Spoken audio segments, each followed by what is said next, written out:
Assalamualaikum warahmatullahi wabarakatuh. Perkenalkan, saya Erwin Alfi Aulia Wulandari dengan NIM 25210104027. Nah, pada kesempatan kali ini saya akan membahas tentang pendidikan Islam dan stratifikasi sosial yang merupakan salah satu kajian penting dalam mata kuliah sosiologi pendidikan. Topik ini sangat relevan untuk dibahas karena tidak hanya berkaitan dengan teori, tetapi juga berkaitan langsung dengan realitas kehidupan yang kita temui sehari-hari, khususnya dalam dunia pendidikan. Nah, yang pertama, saya akan membahas tentang pendidikan Islam. Pendidikan Islam memiliki peran yang sangat penting dalam kehidupan manusia. Pendidikan tidak hanya berfungsi sebagai sarana untuk memperoleh ilmu pengetahuan, tetapi juga sebagai proses pembentukan akhlak, moral, dan kepribadian.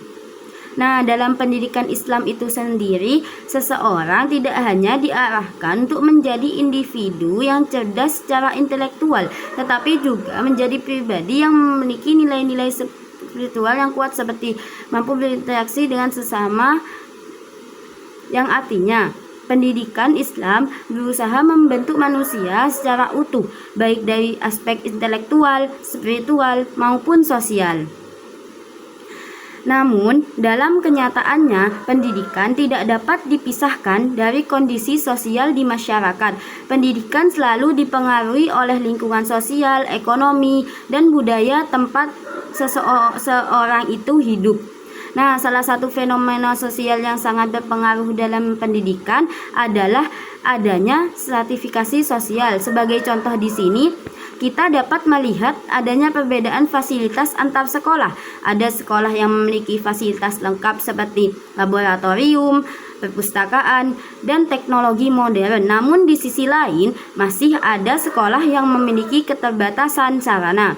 Nah, selain itu juga perbedaan terlihat dari sisi siswa. Ada siswa yang memiliki fasilitas belajar lengkap, namun ada juga yang harus belajar dengan keterbatasan. Hal ini menunjukkan bahwa stratifikasi sosial sangat memengaruhi dunia pendidikan. Nah, saya juga akan menjelaskan pengertian stratifikasi sosial itu sendiri. Stratifikasi sosial adalah pengelompokan masyarakat ke dalam lapisan-lapisan tertentu berdasarkan perbedaan status sosial, ekonomi, pendidikan, maupun kekuasaan. Nah, stratifikasi sosial itu juga menunjukkan adanya tingkatan dalam masyarakat di mana setiap individu memiliki posisi yang berbeda-beda. Nah, dalam kehidupan sehari-hari, stratifikasi sosial dapat dilihat dari perbedaan ekonomi, perbedaan pendidikan, perbedaan pekerjaan, serta perbedaan akses terhadap fasilitas. Nah, contohnya di sini dalam dunia pendidikan terdapat perbedaan antara siswa yang memiliki fasilitas belajar lengkap dengan siswa yang memiliki keterbatasan. Perbedaan ini memengaruhi juga pada proses dan hasil belajar siswa. Nah, menurut pandangan tokoh sosiologi, untuk memahami stratifikasi sosial secara lebih mendalam, kita dapat melihat pandangan beberapa dari tokoh sosiologi itu. Nah, yang pertama menurut Emile Durkheim, masyarakat merupakan suatu sistem yang saling berkaitan. Stratifikasi sosial dapat menciptakan keteraturan sosial karena setiap individu memiliki peran masing-masing. Namun, jika perbedaan itu terlalu besar, dapat menimbulkan ketidakseimbangan. Dan menurut Max Weber, stratifikasi sosial tidak hanya didasarkan pada ekonomi, tetapi juga pada status sosial dan kekuasaan. Pendidikan menjadi salah satu faktor penting dalam meningkatkan status sosial seseorang. Nah, sementara itu, menurut Karl Marx, stratifikasi sosial sangat dipengaruhi oleh faktor ekonominya. perbedaan antara kelompok kaya dan miskin yang dapat menimbulkan ketimpangan, termasuk dalam akses pendidikan. Nah, saya juga akan menjelaskan tentang hubungan pendidikan Islam dan stratifikasi sosial. Hubungan antara pendidikan Islam dan stratifikasi sosial itu bersifat timbal balik. Di satu sisi, pendidikan dapat menjadi alat mobilitas sosial. Artinya, melalui pendidikan, seseorang dapat meningkatkan kedudukan sosialnya. Sebagai contoh di sini ialah seseorang dari keluarga sederhana dapat meraih pendidikan tinggi dan memperoleh pekerjaan yang lebih baik. Namun di sisi lain, stratifikasi sosial juga memengaruhi pendidikan. Tidak semua individu memiliki kesempatan yang sama. Nah, misalkan ya, adanya perbedaan fasilitas belajar, perbedaan kualitas sekolah, dan perbedaan dukungan lingkungan. Hal ini menyebabkan ketimpangan dalam dunia pendidikan. Nah, kalau dalam perspektif pendidikan Islam itu sendiri itu ya, semua manusia memiliki kedudukan yang sama di sisi Allah Subhanahu wa Ta'ala. Yang membedakan hanyalah tingkat ketakwaannya. Oleh karena itu, pendidikan Islam harus menciptakan keadilan dan kesetaraan. Sebagai contoh ya, guru tidak membedakan siswanya, semua siswa diberi kesempatan yang sama dan setiap individu itu harus dihargai. Nah, pendidikan Islam juga mengajarkan pentingnya empati dan saling menghargai. Nah, di sini juga saya akan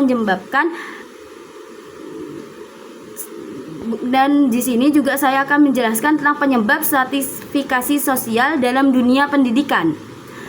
Nah, stratifikasi sosial dalam pendidikan tidak terjadi secara tiba-tiba, melainkan dipengaruhi oleh berbagai faktor yang saling berkaitan dan membentuk kondisi sosial di masyarakat. Yang pertama, ada itu faktor ekonomi. Faktor ini merupakan penyebab utama terjadinya stratifikasi sosial dalam dunia pendidikan. Perbedaan tingkat ekonomi menyebabkan perbedaan kemampuan dalam memenuhi kebutuhan pendidikan. Nah, sebagai contoh, keluarga dengan kondisi ekonomi yang baik mampu menyediakan berbagai fasilitas belajar seperti buku tambahan, perangkat teknologi, hingga mengikuti bimbingan belajar. Sebaliknya, keluarga dengan kondisi ekonomi rendah seringkali harus memprioritaskan kebutuhan pokok terlebih dahulu, sehingga pendidikan menjadi terbatas. Dan yang kedua ada faktor pendidikan orang tua. Nah, orang tua itu memiliki tingkat pendidikan tinggi umumnya lebih memahami pentingnya pendidikan yang cenderung lebih aktif dalam mendukung proses belajar anak. Sebagai contohnya juga, mereka biasanya memberikan motivasi, mengawasi kegiatan belajar, bahkan membantu dalam memahami materi pembelajaran. Nah, sementara itu, orang tua dengan tingkat pendidikan rendah terkadang memiliki keterbatasan dalam memberikan bimbingan belajar seorang anak. Dan yang ketiga ada faktor lingkungan sosial. Lingkungan tempat tinggal sangat memengaruhi pola pikir dan semangat belajar seseorang. Sebagai contoh, lingkungan yang mendukung pendidikan akan mendorong siswa untuk belajar lebih giat. Sebaliknya, lingkungan yang kurang mendukung dapat membuat siswa yang kurang termotivasi bahkan cenderung mengabaikan pendidikan. Dan yang keempat itu ada faktor budaya dan nilai masyarakat. Dalam beberapa masyarakat masih terdapat pandangan bahwa pendidikan bukan merupakan prioritas utama.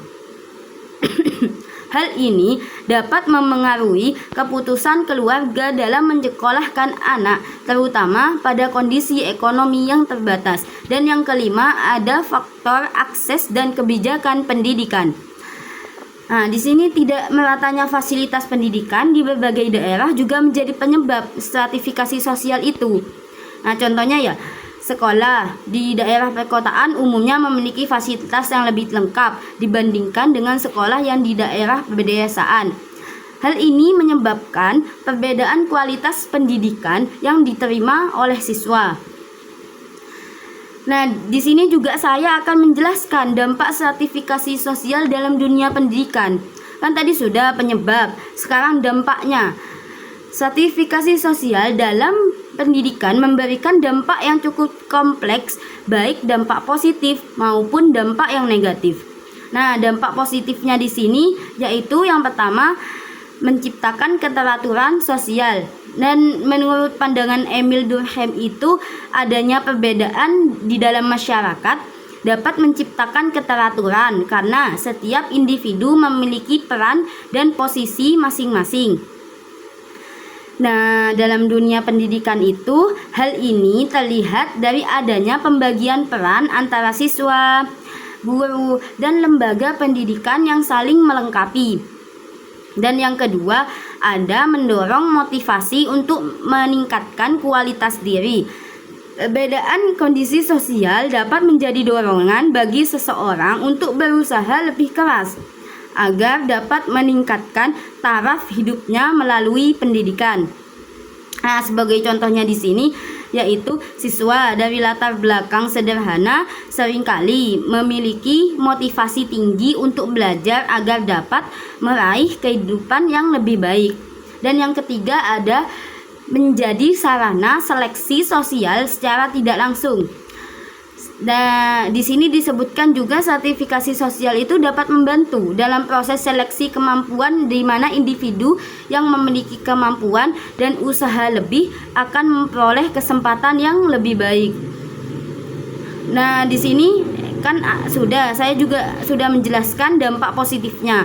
Sekarang saya juga menjelaskan dampak negatifnya dari stratifikasi sosial.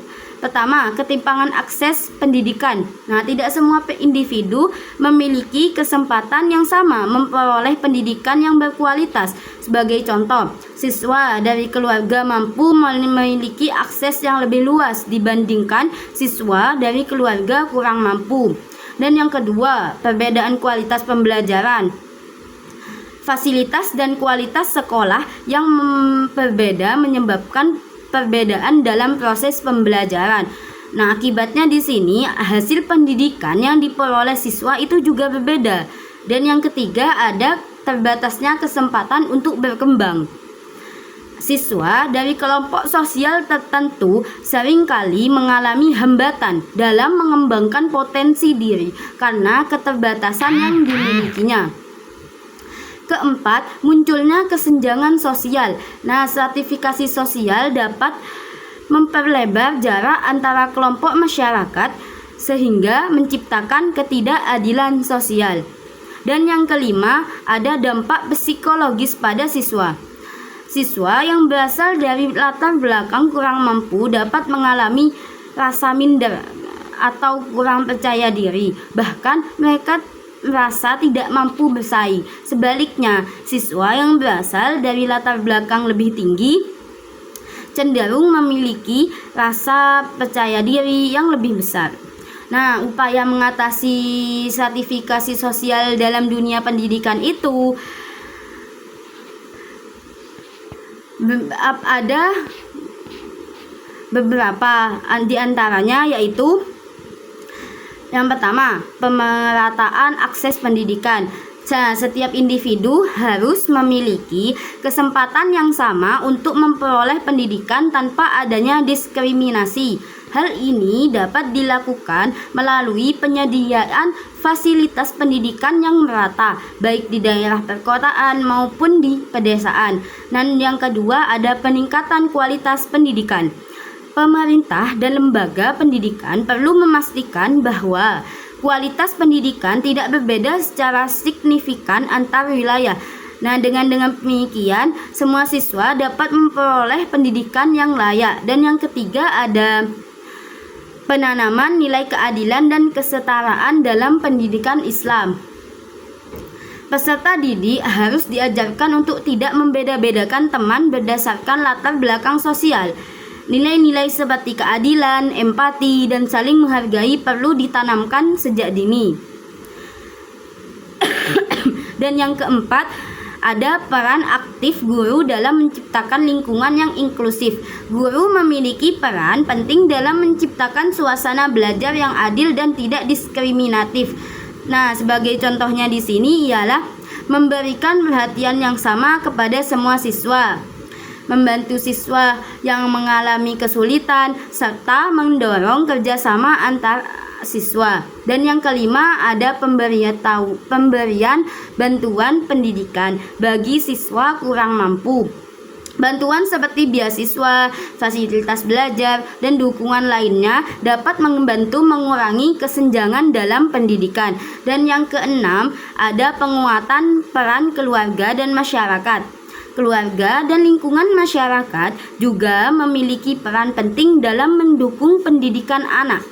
Nah, dengan adanya dukungan dari berbagai pihak itu, diharapkan kesenjangan dalam pendidikan dapat dikurangi. Nah, berdasarkan hasil penelitian saya di MI Unggulan Nuris Jember, terdapat perbedaan latar belakang sosial ekonomi siswa. Namun, perbedaan tersebut tidak menghambat proses pembelajarannya. Nah, guru di sana itu juga berperan dalam menciptakan suasana belajar yang adil dan inklusif. Nah, sebagai contohnya, siswa tetap bekerja sama dalam kelompok, tidak ada diskriminasi, dan semua siswa mendapatkan kesempatan yang sama. Nah, yang terakhir saya akan menyimpulkan yang telah dijelaskan di atas. Nah, dapat disimpulkan bahwa pendidikan Islam memiliki peran yang sangat penting, tidak hanya sebagai sarana transfer ilmu pengetahuan, tapi juga sebagai sarana pembentukan nilai-nilai sosial di dalam masyarakat.